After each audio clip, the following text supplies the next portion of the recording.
how to design a retro or vintage text effect in Adobe Illustrator. Let me show you how. Alright, so step 1 is to type the text. I am using Lobster font from Google and I have written "Rise Boldly." It's a motivational quote. So I'd like to begin with this.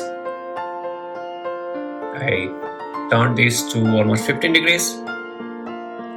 And now I'm going to the Appearance tab. Here's Appearance, right? Now click on a new fill. Add the first color. This will be the base color. You can choose white or warm effect. Now choose the stroke. Should be normally a darker vintage color. I'm choosing almost a dark blue vintage color. I'm giving a stroke of 20 width. Yeah, it's the weightage is 20 point. And go to the transform.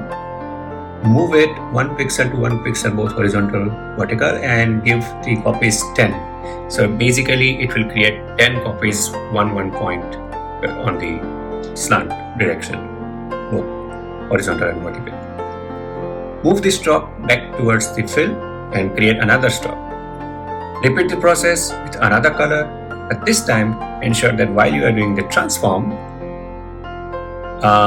make the copies higher, which is 20 in this case. So 10, 20, 30 and so on.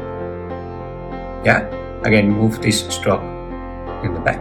So we'll have cool vintage effect already. Now I'm choosing a third color.